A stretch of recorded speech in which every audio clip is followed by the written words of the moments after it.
Boa tarde, pessoas. Bem, na sala de hoje a gente vai falar de reações químicas e balanceamento de reações. Tá? Então é um assunto que vai ser importante aí para muita coisa lá na frente também. Você precisa saber montar uma reação química, você precisa saber ler uma reação química, entender o que ela significa, né?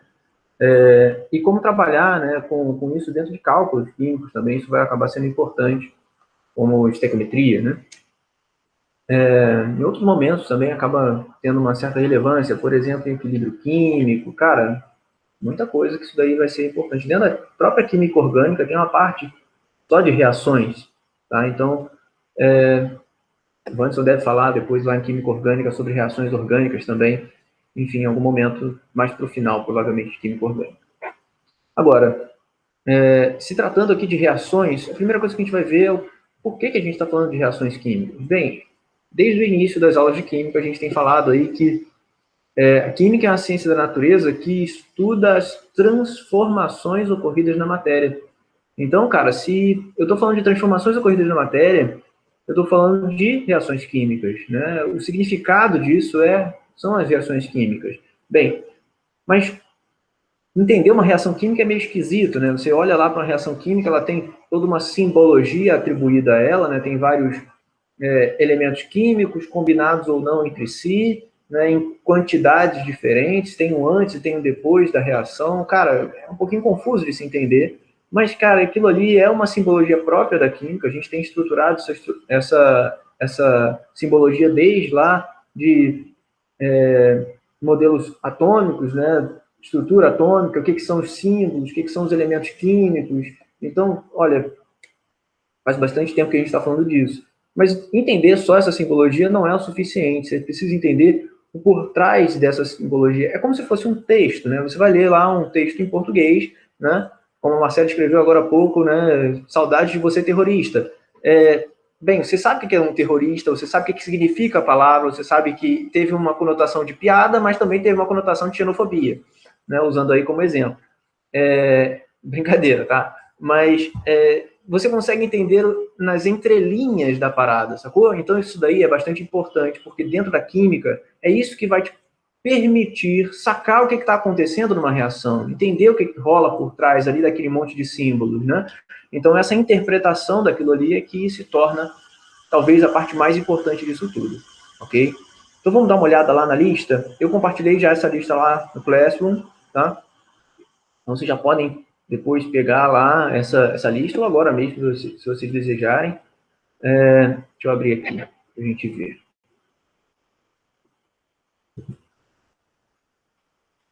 Bem, aí, né?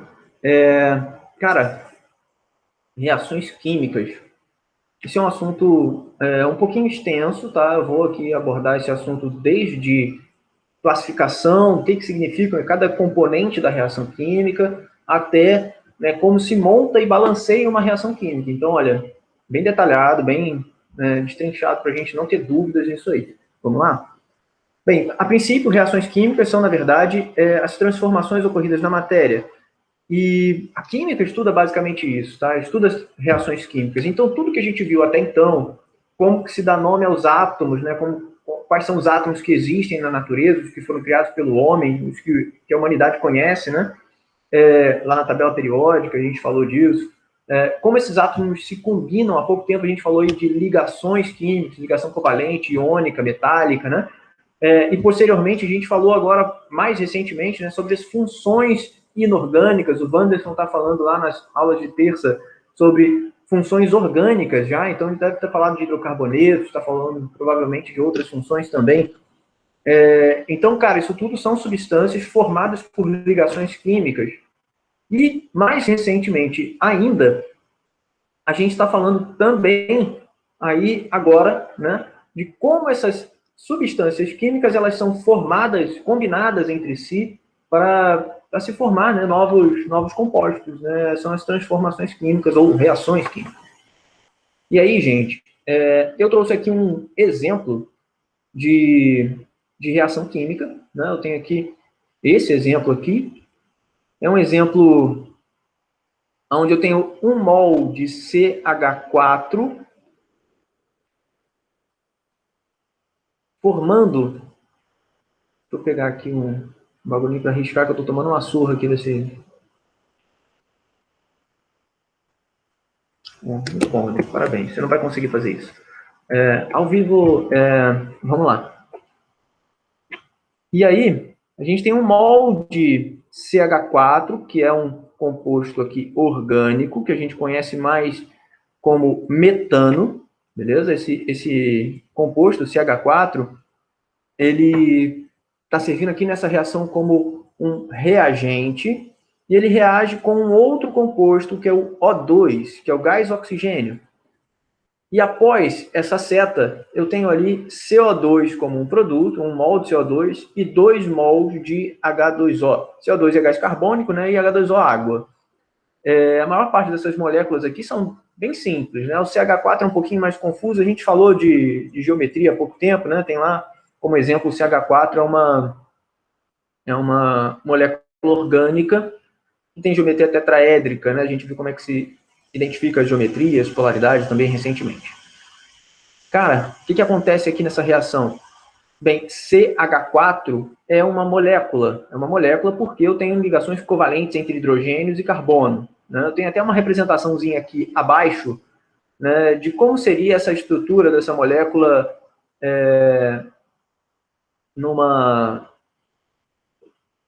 em 3 dimensões, digamos assim, uma forma tetraédrica. Né? Eu mostrei esses desenhos mais ou menos lá na aula de geometria também. É uma molécula tetraédrica, certo? E aqui eu tenho O2. O2 é uma molécula formada também ali nos reagentes, né? O O2 é uma molécula formada por 2 átomos de oxigênio ligados entre si. E a gente sabe lá que o oxigênio é da família 6A na tabela periódica, então ele faz 2 ligações químicas covalentes com outro oxigênio, portanto é uma ligação dupla. A gente também já falou desse lance aí de ligações, como que ocorre ligação dupla, tripla, etc. Então, isso é assunto lá de trás.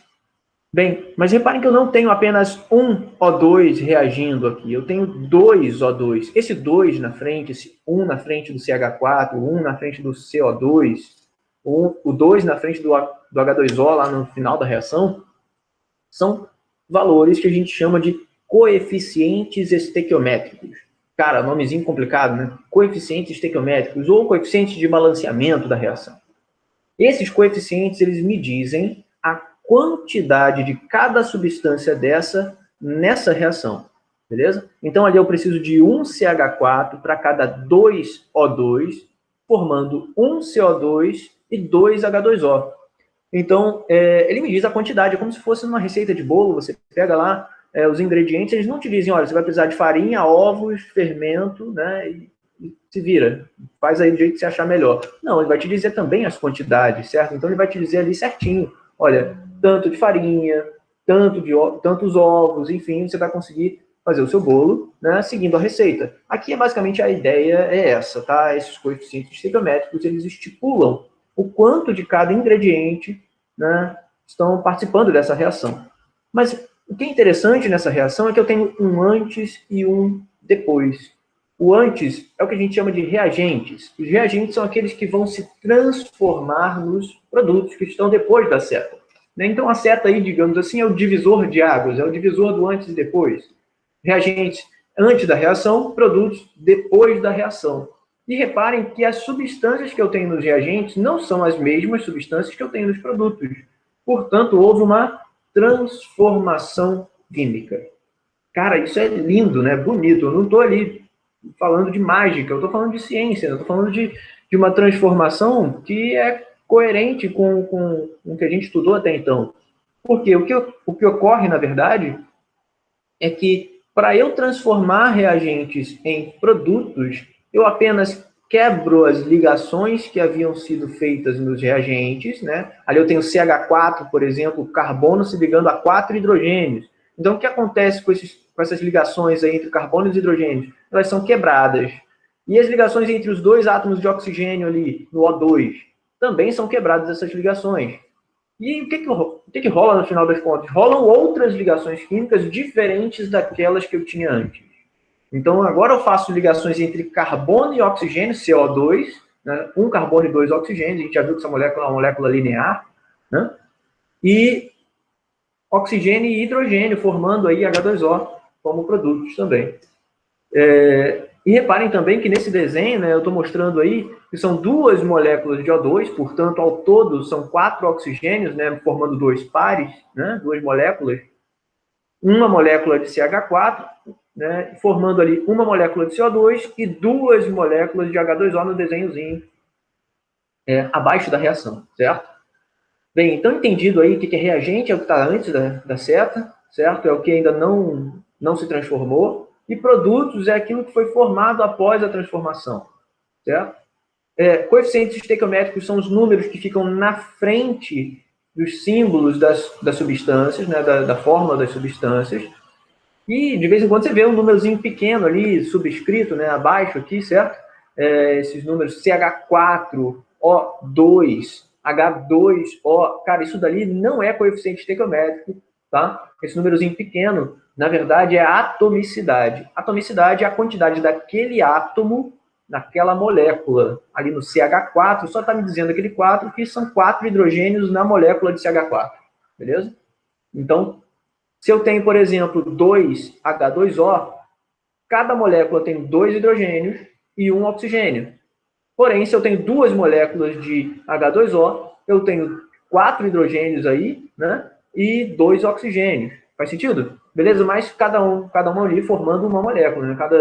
Cada trio ali, na verdade, né? São 2 hidrogênios, são os carinhas daqui periféricos, né? Tá desenhado ali em azul e laranja, né?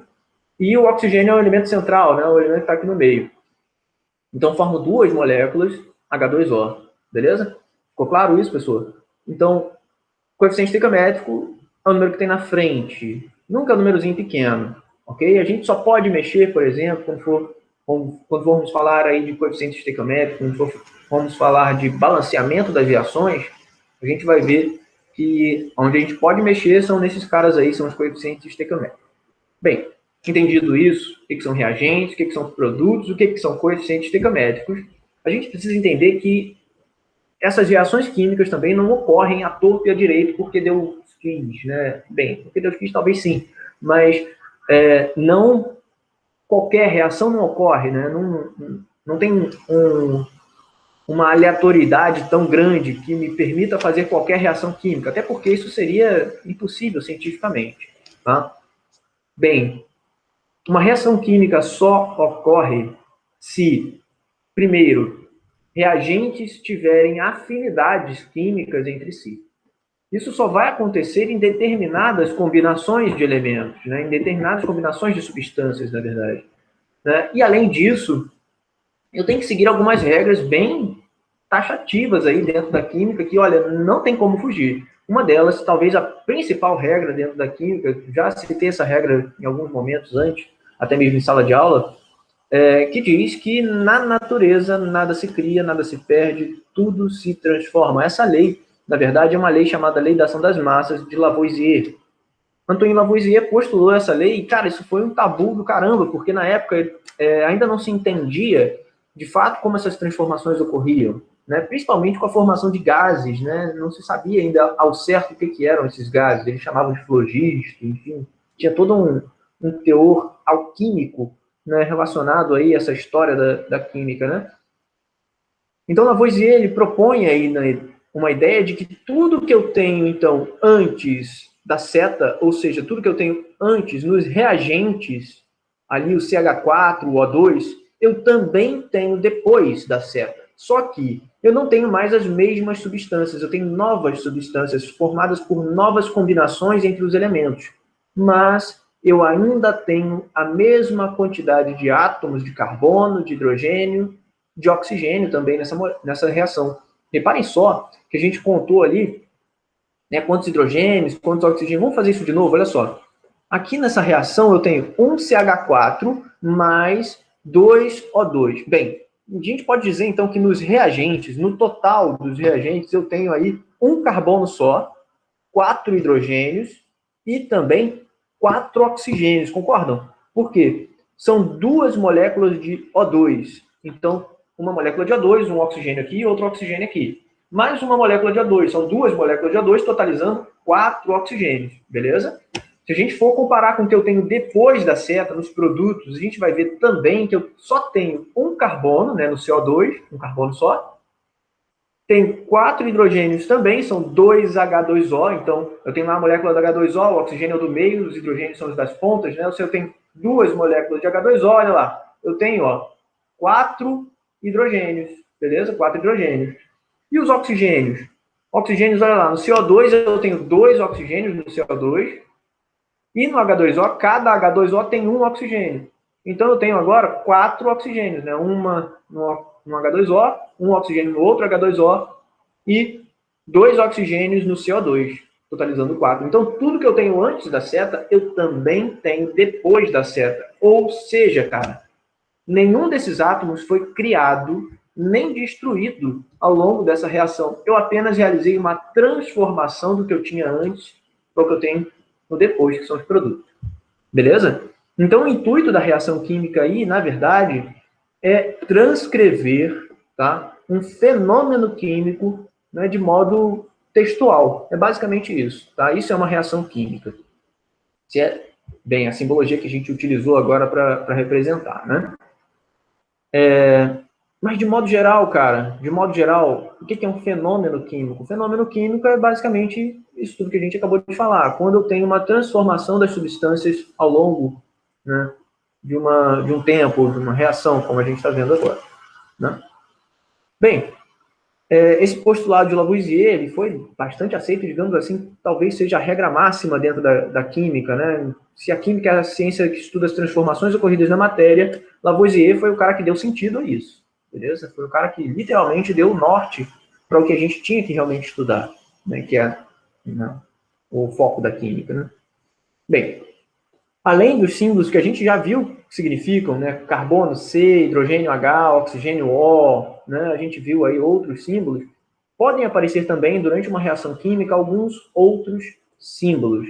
E aí, cara, esses outros símbolos, eles representam estados de agregação, tá? Ou estados físicos da matéria. Por exemplo, se aparece ali entre parênteses no final um S de sólido, L líquido, G gasoso, V vapor, AQ aquoso.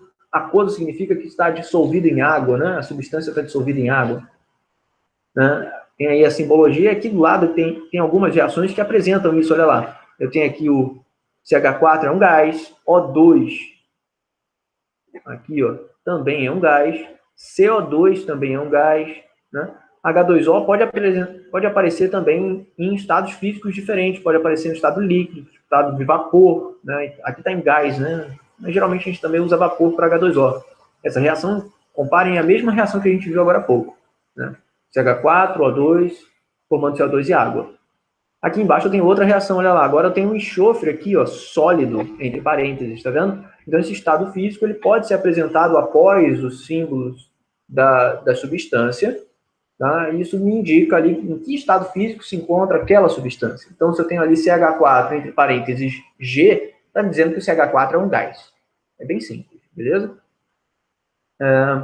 E pode também não aparecer esses símbolos, tá? Em alguns momentos vocês não vão ver esses símbolos, por exemplo, nas reações de neutralização logo acima aqui, ó, vocês vão ver que não tem, né, os estados físicos nem de agregação dessas substâncias. Portanto, não é uma regra, olha, é necessário sempre não é necessário sempre apresentar. De vez em quando eles vão deixar isso para lá, tá? Outra coisa que pode aparecer são os símbolos relacionados à seta, que divide a reação entre reagentes e produtos, né? O antes e depois. A seta aponta o sentido da reação, né? Por isso que ela é uma seta, né? Ela está dizendo da onde ela está indo para onde ela vai, né? Além dessa seta, ela pode apresentar acima da seta alguns símbolos. Ela pode apresentar um delta, que é aquele triângulozinho ali, que significa aquecimento, ou seja, essa reação está ocorrendo apenas sob aquecimento. Algumas reações só ocorrem dessa maneira, né? Por exemplo, você vai cozinhar batatas, né? Ali tem uma reação química acontecendo que está acontecendo sob aquecimento. Fora esse aquecimento, não vai conseguir cozinhar as batatas sem calor, né? Em meio aquoso, também é uma maneira de se apresentar não só aquoso, poderia ser em meio ácido, poderia ser em meio básico também. E ao invés de H2O, apareceria ali em cima a palavra ácido ou o símbolo H+, que é um íon presente nos ácidos, certo? O H- seria em meio básico, né? Também é um íon presente aí nas bases. Quando a reação ela só ocorre na presença de luz, vocês devem conhecer aí a reação da fotossíntese, né? A reação que ocorre aí na respiração celular das plantas. Elas só ocorrem na presença de luz, a luz solar, né? Literalmente. Ela absorve ali a luz solar, que é um meio de energia, uma fonte de energia, sem ser aquecimento de fato, né? É literalmente a luz que ela absorve. Isso faz com que a reação ocorra, onde ela absorve ali CO2 do ar, né, a água pelas raízes da planta, e a luz também, a luz do sol, pelas folhas, né, da planta, e ela consegue realizar ali a síntese da fotossíntese, a síntese da glicose ou sacarose, né, dependendo do açúcar que for gerado nesse processo. E a última setinha que eu estou mostrando aqui é uma seta de equilíbrio químico, que ela é uma seta dupla, ela aponta nos dois sentidos, ela aponta tanto para a direita quanto para a esquerda. Isso é aplicado mais dentro desse assunto de equilíbrio químico, vocês devem ver bem mais lá na frente, talvez um dos últimos assuntos, bem lá perto do vestibular já, beleza? Então, equilíbrio químico aí é quando eu tenho essa seta dupla, e cara, se aparecer essa seta dupla, faz a menor diferença. Você vai considerar ainda o que está antes dessa seta como reagente e o que está depois da seta como produto. Sempre. Tá? Então, não se preocupem se acaso aparecer alguma questão em que apresente essa seta dupla. Nem sempre ela é importante. Ok? Nem sempre. Em alguns momentos, lá em equilíbrio químico, isso vai ser importante. Em outros momentos, não. Ok? Bem, visto aqui como se identificar cada símbolo numa reação, o que significa cada reação, a gente precisa agora entender quais tipos de reações existem nesses processos, né? nessas equações. Né? Literalmente parece uma equação matemática, né? Se a gente for parar para analisar, é uma soma, né? E depois tem outra soma, digamos assim. É uma simbologia bem próxima da matemática, na verdade. Tá? A seta aí faria o papel do sinal de igual, digamos assim. Né? Bem, eu estou listando aqui, cara, muitos tipos de reações, olha só. Estou listando um montão, né? Mas, cara, na real mesmo, o que é importante aí? O que são importantes são essas quatro tipos de reações aqui, esses quatro tipos de reações, que são as reações de adição, decomposição, simples troca e dupla troca. Ah, professor, então por que você está mostrando aí as reações de neutralização, blá, blá, blá, blá? Para quê? Né? Para confundir? Não, cara. Por quê?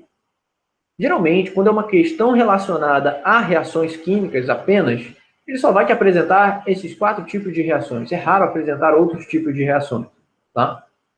Mas, de vez em quando, você pega lá uma reação de oxirredução dentro de eletroquímica, que é um assunto complicado, que a gente vê lá na frente, fala sobre pilhas, eletrólise, cara, o bagulho fica louco. E aí, você precisa saber montar a reação de oxirredução, identificar quem oxida, quem reduz. E, velho, se você não sabe lá reações de oxirredução, a gente não vai ter outro momento ao longo do ano para falar sobre elas. Reações de combustão são reações muito frequentes em questões de química, tá? Muito frequentes mesmo. E reações de neutralização também são muito frequentes. Então, por isso eu estou apontando aqui esses três outros tipos de reações para que a gente possa identificá-los, né? Saber como eles são estruturados para saber lidar em situações em que eles apareçam em questões, beleza? Deixa eu apagar esse monte de coisa amarela que eu coloquei aqui.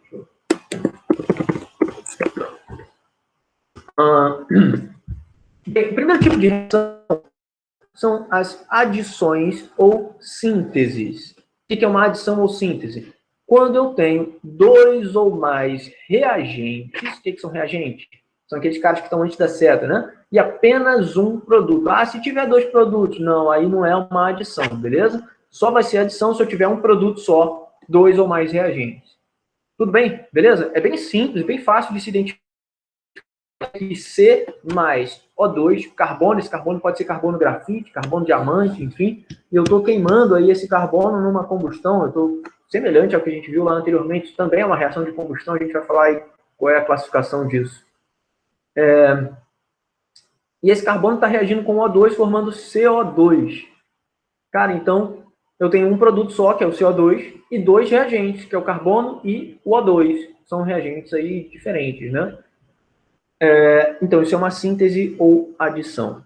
Okay? São dois modos diferentes de chamar a mesma coisa. Segundo tipo de reação é quando eu tenho agora o inverso, assim, decomposição ou análise. Nesse caso, eu tenho um reagente só, tá? Eu tenho um reagente só, dois ou mais produtos. Beleza? Dois ou mais produtos. Olha lá, agora aqui eu tenho um reagente só, que é o HGO. HGO é óxido de mercúrio. E, posteriormente, aí eu tenho o Hg separado do O2, que é o gás oxigênio. Reparem, mas professor, você tem aqui um 2HGO. Então, são dois reagentes, não são não? Não, é um reagente só que na quantidade de dois. Beleza? Ficou claro isso? Acho que ficou meio confuso, né? O que eu quis dizer. Não ficou talvez muito claro. São duas vezes a mesma substância. Para que eu tenha dois reagentes, eu tenho que ter duas substâncias diferentes nos reagentes. Ficou claro agora? Foi?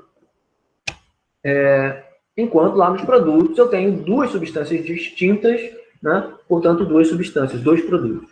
Ok? Foi? Beleza. Olha só. Terceiro tipo de reação é a simples troca ou deslocamento.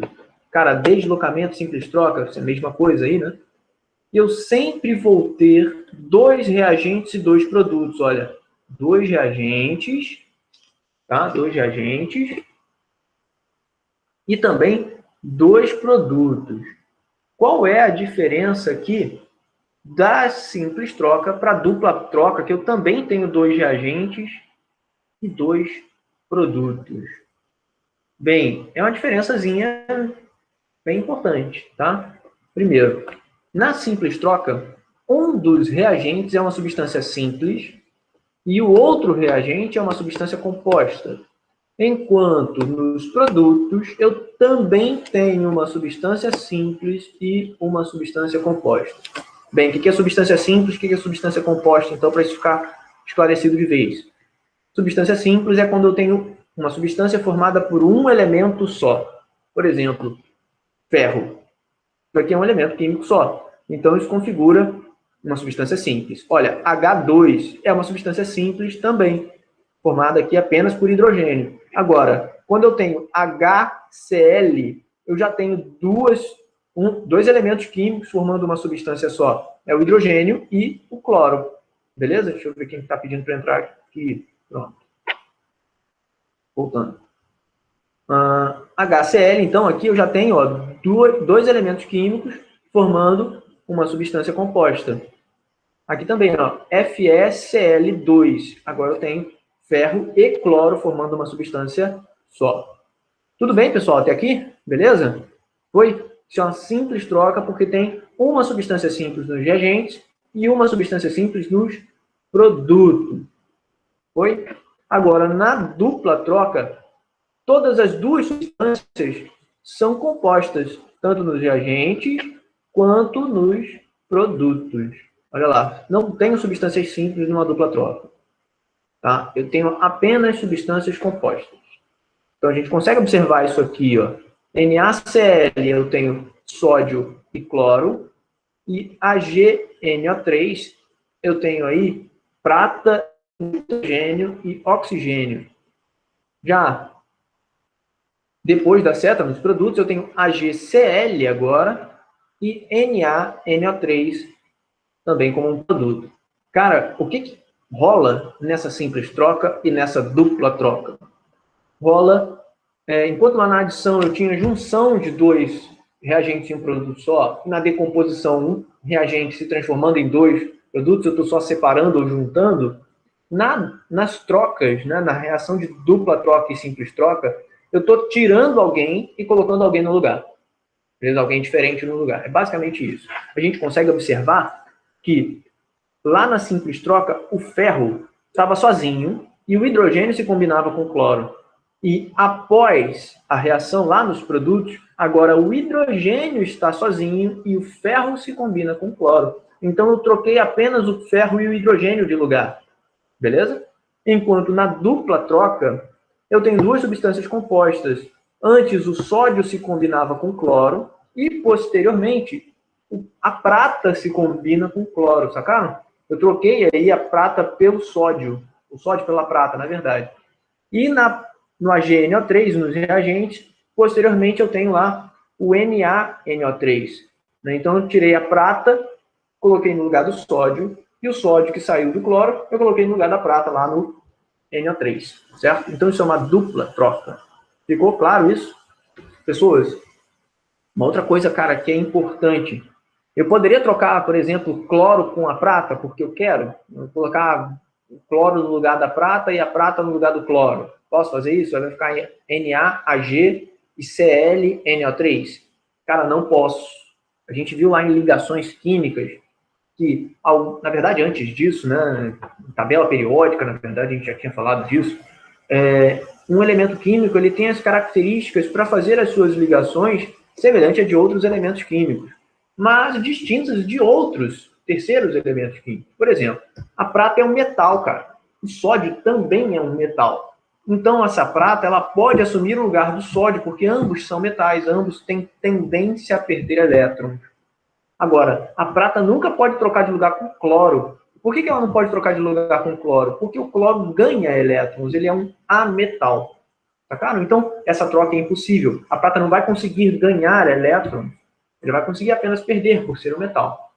Então, ela só vai trocar de lugar com quem tem a mesma tendência que ela. Acima, a gente viu lá na simples troca que o ferro perde elétrons, é um metal, né? E o hidrogênio, a gente viu também há pouco tempo atrás, que possui um NOx, lembra de NOx? Número de oxidação. Um NOx fixo mais 1, né? A preferência de NOx dele é mais 1.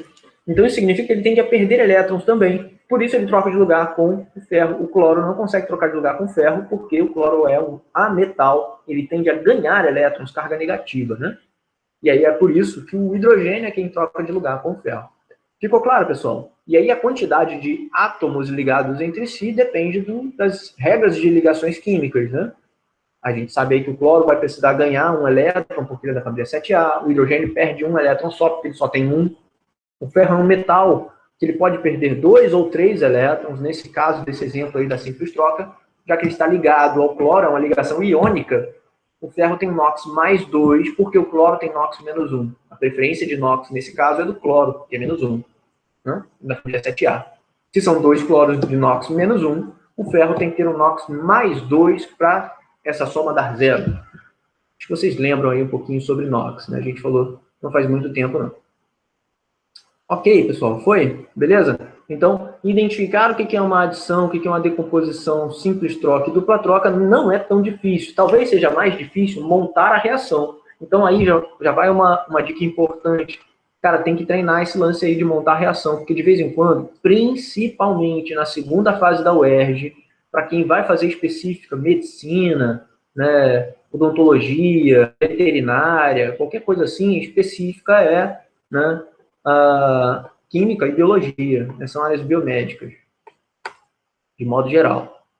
Isso daí cai na segunda fase, você precisa saber montar uma reação química e também balanceá-la. A gente vai ver como é que faz isso. Bem, as 3 últimas reações, tipos de reações que a gente vai falar, são as reações de neutralização. Neutralização, a gente já falou também quando eu falei lá de ácidos básicos, sais, eu pontuei aí sobre o que é uma neutralização ácido-base. Eu sempre terei numa neutralização uma reação entre um ácido e uma base, olha. Então, como reagentes, eu sempre vou ter um ácido e uma base. Enquanto nos produtos, eu sempre vou formar um sal, nesse caso aqui, esse cara aqui é um sal, MgNO3, 2, e o outro produto em questão é sempre água, beleza? Nesse caso, o sal formado foi o nitrato de magnésio. Antes eu tinha lá nos reagentes o ácido nítrico e a base, que é o hidróxido de magnésio. Reagindo esses dois caras, neutralizando completamente, eu formei ali água, 2 águas, né? E o nitrato de magnésio, que é o sal. E aí, nesse caso, eu tenho que calcular o NOx, né? Um sal com oxigênio, calculo o NOx, vê naquela tabelinha lá, mais 7, mais 5 ou mais 6, enfim, a gente viu como é que se faz isso na aula anterior. Não faz muito tempo, não. Ok? Então, isso é uma reação de neutralização. Detalhe, que toda reação de neutralização é uma dupla troca. Beleza? São sempre duplas trocas. Ah, mas nem toda dupla troca é uma neutralização. Beleza? Olha lá. No exemplo acima, eu não tenho um ácido reagindo com uma base nas duplas trocas. Né? Eu tenho ali 2 sais reagindo entre si, o que também é uma dupla troca. Agora, toda reação de neutralização leva um ácido e uma base, portanto, eu tenho 2 substâncias compostas e vou formar sal e água, que também são substâncias compostas. Então, sempre serão duplas trocas, tá? Toda reação de neutralização é uma dupla troca também. Então, funciona do mesmo jeito. Magnésio trocou de lugar com hidrogênio. Foi isso que aconteceu, olha. Quando eu tirei o magnésio aqui, que estava ligado ao OH, e coloquei o hidrogênio no lugar, eu formei a água. Enquanto o magnésio assumiu o lugar do hidrogênio, formando MgNO3,2. Foi, pessoal? Tranquilo? Então é uma dupla troca, o ponto de vista é o mesmo do que a gente acabou de falar ali em cima. Beleza? E as reações de combustão? Aí que o bicho pega, né? Por quê, cara? Reações de combustão elas são muito frequentes em questões, tá?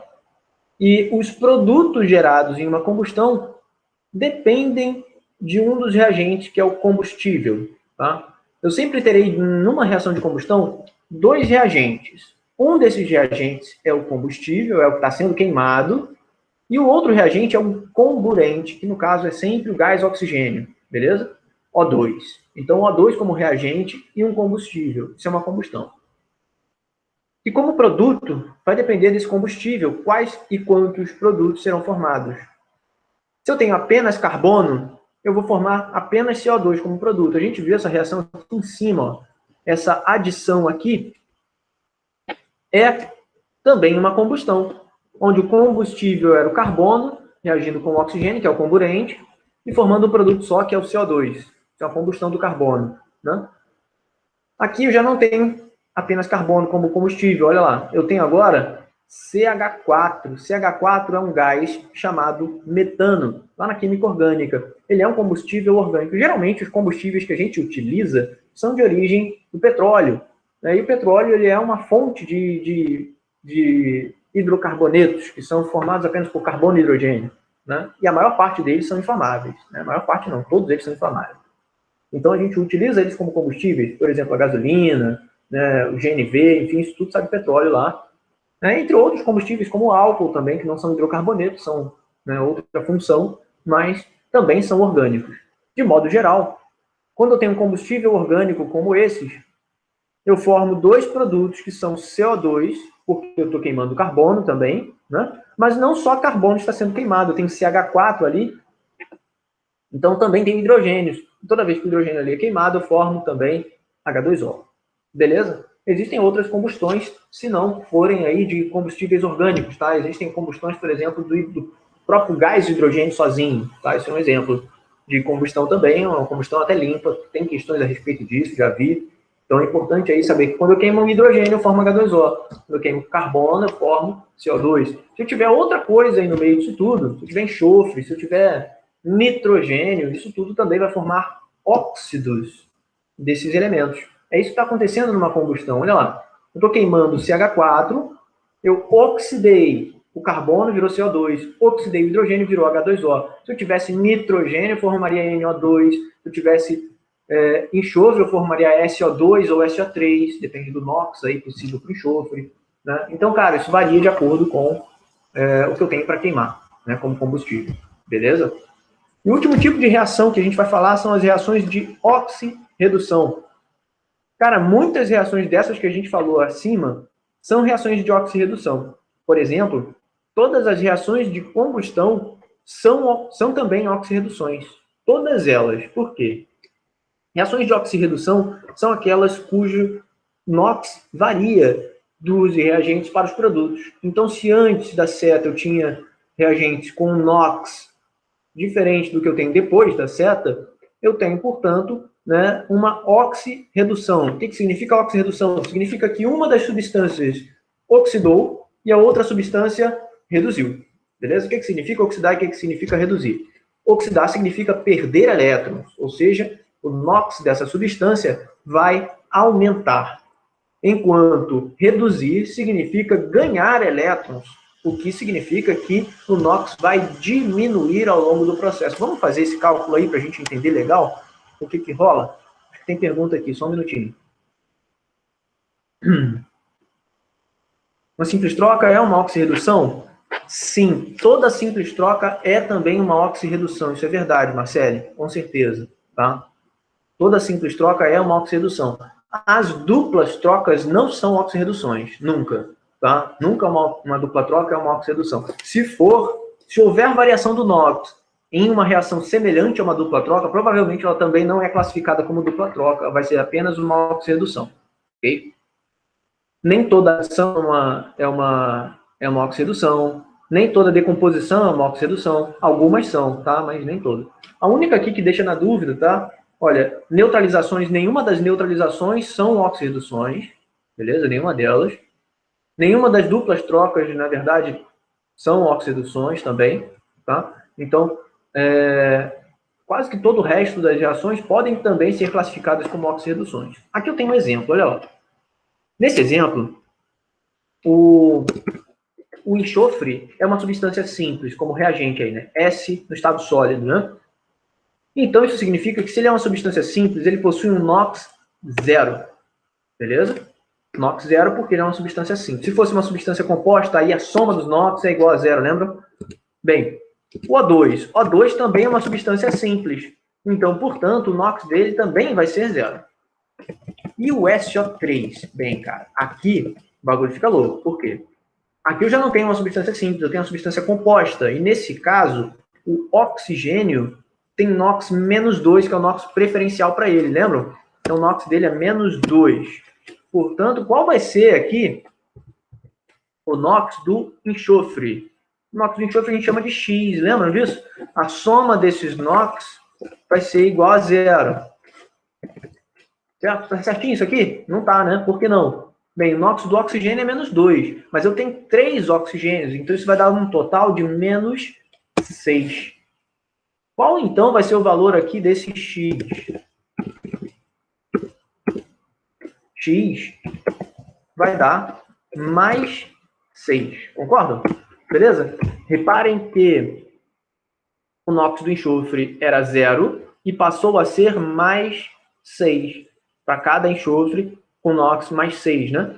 Bem, isso significa o seguinte, significa que o NOx dele aumentou, né? Se ele aumentou, ele é o cara que está sofrendo oxidação. Ele está perdendo elétrons e o NOx dele está aumentando. Beleza? Oxidação é isso. E redução? Quem está reduzindo é o oxigênio. O NOx dele era 0 e passou a ser menos 2, né? Cada oxigênio tem NOx menos 2 aqui no caso. Eu estou considerando apenas o NOx de cada oxigênio, né? Vou botar aqui em cima. Então, o NOx do oxigênio, menos 2. Então, esse cara aqui, ele já teve o NOx diminuído ao longo dessa reação. Se o NOx diminuiu, isso significa que ele reduziu, ganhou o elétron. Beleza? Ganhar elétrons e ganhar carga negativa. É por isso que reduzir fica negativo, né? O NOx diminui, certo? O NOx aumenta quando se perde elétrons, porque você está perdendo carga negativa. Foi? Beleza? Então, quem oxida é quem perde elétrons, quem aumenta o seu NOx. Quem reduz é quem ganha elétrons, quem diminui o seu NOx. Beleza? Cara, é muito fácil acontecer da gente encontrar reações de oxirredução por aí. Então, é legal saber trabalhar com elas, até porque balancear reações de oxirredução é mais complicado do que balancear reações comuns. Tá? A gente vai ver aqui 2 métodos de se balancear uma reação.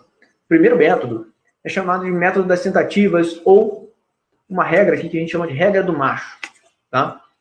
Não é machismo não, tá? É apenas um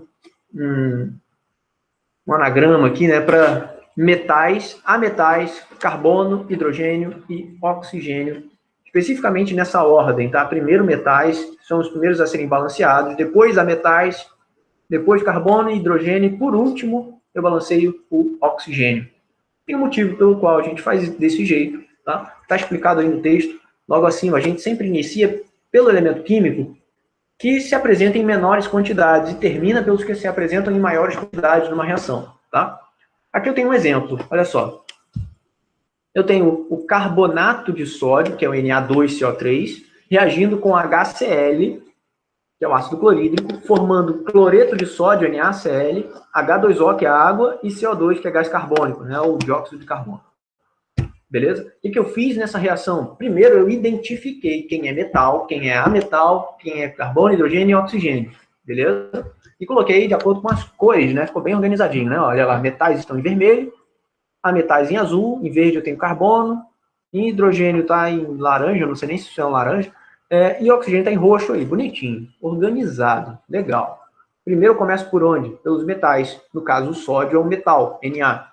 O que eu tenho que fazer? Eu tenho que igualar a quantidade de sódios que eu tenho antes da seta com o que eu tenho depois.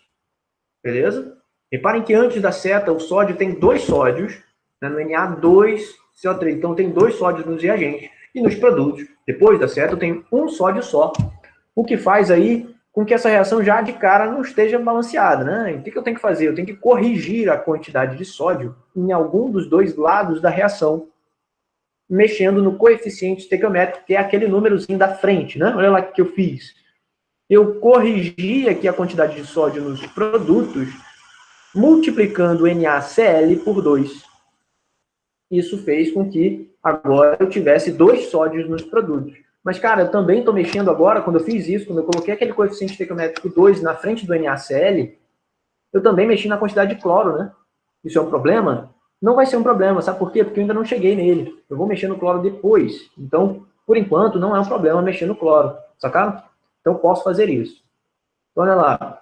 Ficaram 2 sódios nos reagentes, no primeiro passo aí, né? E nos produtos, também 2 sódios.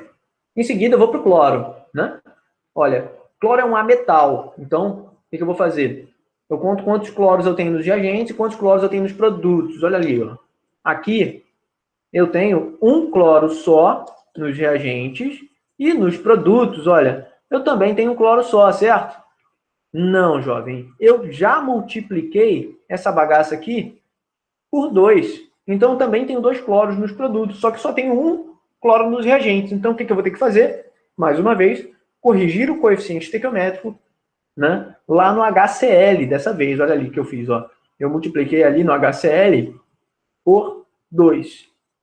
Isso fez com que eu tivesse agora 2 cloros nos reagentes, 2 cloros nos produtos. Ok? Tudo bem até aqui? Balanceado o sódio, balanceado o cloro, metal e ametal. Eu vou agora para carbono. Bem, eu tenho carbono nessa molécula. Eu tenho aqui, no caso, um carbono nos reagentes. E também lá nos produtos, olha, eu tenho um carbono só. Opa, se já está na quantidade certa, eu não preciso mexer no coeficiente estequiométrico. Já está balanceado. Vou para o próximo. O próximo é o hidrogênio. Olha só quantos hidrogênios eu tenho aqui nos reagentes. Agora eu tenho 2 hidrogênios nos reagentes. E aqui eu também tenho, olha, 2 hidrogênios nos produtos. Também já está balanceado. Bonitinho, né? Ainda bem. Não precisei nem ter tanto trabalho para balancear essa reação. Falta uma coisa só para balancear, que é o oxigênio. Mas, coincidentemente, olha aqui, ó. 3 oxigênios nos reagentes. Lá nos produtos, olha, eu tenho aqui um oxigênio. E aqui mais 2 oxigênios, totalizando 3 oxigênios nos produtos. Belezinha, pessoal? Foi? Olha, essa é uma regra de balanceamento, esse método de balanceamento, que é a regra do macho, é bastante eficaz, tá? Mas não funciona para 100% dos casos. Principalmente se essa reação for uma reação de oxirredução. Se for esse o caso, é por isso que eu mostrei esse tipo de reação para vocês, você tem que saber balancear pelo método redox. Esse método redox dá um trabalhinho grande aí no início, né, do balanceamento. Por quê? Primeiro, você vai ter que calcular o NOx de todo mundo na reação. De todo mundo, sem exceção, tá? Então, olha lá o que eu fiz, ó. Aqui nesse exemplo, né, eu tenho cobre sólido reagindo com ácido nítrico aquoso, formando nitrato de cobre aquoso, NO gasoso e H2O líquido. Beleza? Essa reação aí está montada. E eu já calculei o NOx de todo mundo para ficar claro aí. Beleza. Olha lá, o cobre tem NOx 0 inicialmente, o cobre sólido, né, nos reagentes, porque ele é uma substância simples. HNO3, eu tenho preferência de NOx no hidrogênio, que é mais 1, do oxigênio menos 2. Agora, se são 3 oxigênios, dá menos 6, com mais 5, mais 1 vai dar 0, né? Sacaram por que aqui o NOx do nitrogênio é mais 5? Beleza? Eu só calculei e já joguei o resultado ali já, né, de cara. O que eu quero que vocês enxerguem? Eu quero que vocês enxerguem que o NOx do cobre antes da reação era 0. Mas depois da reação, lá no nitrato de cobre, no primeiro produto, é mais 2. Então o NOx dele aumentou, né? Se o NOx dele aumentou, isso significa que ele oxidou nesse processo. Enquanto o NOx do nitrogênio era mais 5 nos reagentes. Em um momento ali, no meio dos produtos, eu tenho 2 lugares em que aparece o nitrogênio, né? Um deles aparece com NOx mais 5, o NOx se mantém. Mas lá no NO, o NOx do nitrogênio é mais 2. Era mais 5 e virou mais 2. Portanto, o NOx dele diminuiu nesse caso aí. Isso significa que ele reduziu, beleza? Nesse processo. O que eu vou fazer em seguida, pessoas? A partir dessas variações de NOx, eu consigo determinar qual foi a quantidade de elétrons ganhos e a quantidade de elétrons perdidos. Olha só, o cobre foi de 0 a mais 2. Isso significa que ele perdeu 2 elétrons, beleza? Então, eu vou escrever aqui, ó.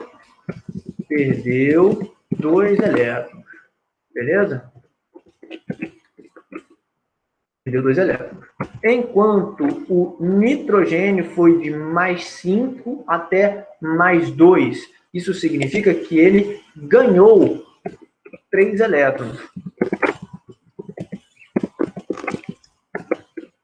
Ele nesse processo, enquanto o cobre perdeu 2. E, cara, isso não faz sentido de acordo com a lei de Lavoisier que a gente acabou de falar lá no início da aula, né? Que me diz que nada se cria, nada se perde, tudo se transforma. Pensa só, elétrons também são feitos de matéria. Então, se um cara perde 2 elétrons, o outro ganha 3, pô, de onde é que veio esse terceiro elétron, né? Veio do além? Né? Não, você tem que ter a quantidade de elétrons ganhos e perdidos também.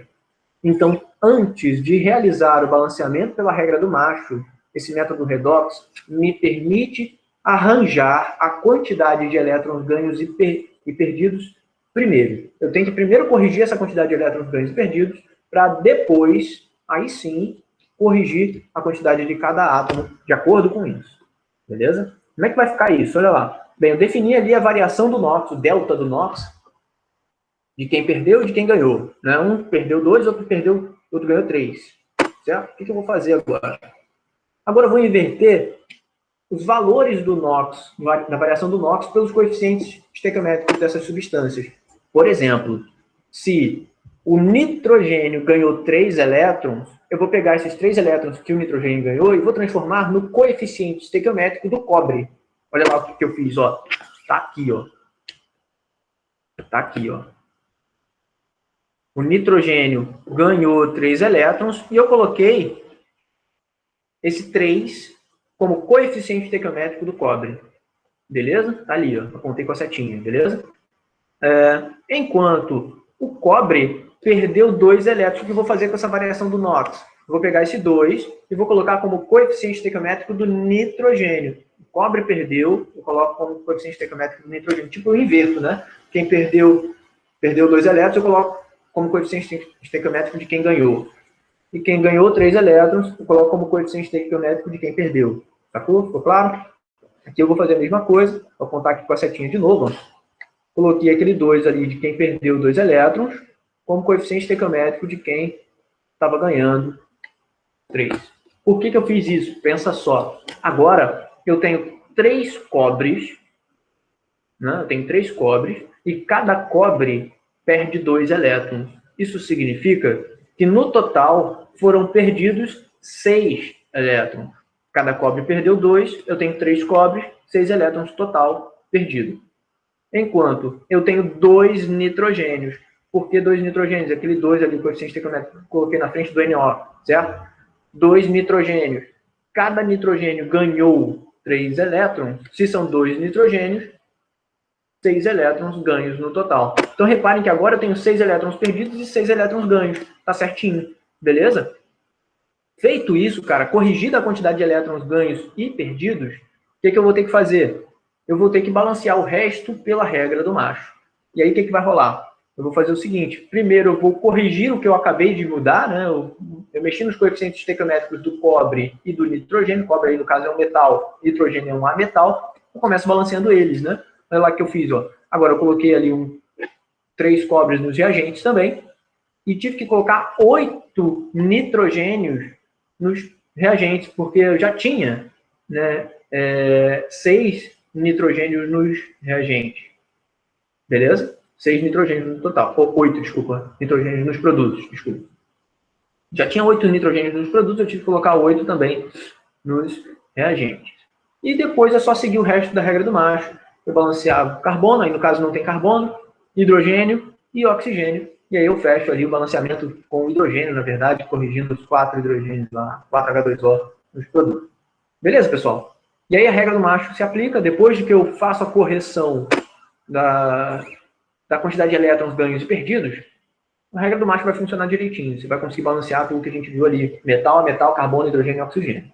Beleza? A única coisa que tem que fazer antes é corrigir a quantidade de elétrons ganhos e perdidos e depois funciona a regra do macho. Foi, pessoal? Tranquilo? Tranquilo uma ova, né? Tá difícil a beça, complicado. Por isso, tem aqui alguns exercícios para vocês treinar esse bagulho, tá? Para quem tem acesso aí lá na apostila do Meso, também tem alguns exercícios, vocês podem treinar, tá? Fiquem à vontade. Quaisquer dúvidas, por favor, me procurem, pessoal. Eu estou aí à disposição. Vocês podem ir lá no Classroom colocar sua dúvida também, tá? No tópico. Você também pode mandar dúvida no WhatsApp, não é problema nenhum. A gente está aí para isso. Beleza, pessoal? Alguma dúvida ainda? Fala comigo. Sim, não? Tá de boa? De verdade? Bem, quem cala consente. Foi um prazer revê-los, tá? Eu vou encerrar essa aula por aqui. Valeu, pessoal. Tchau, tchau, hein?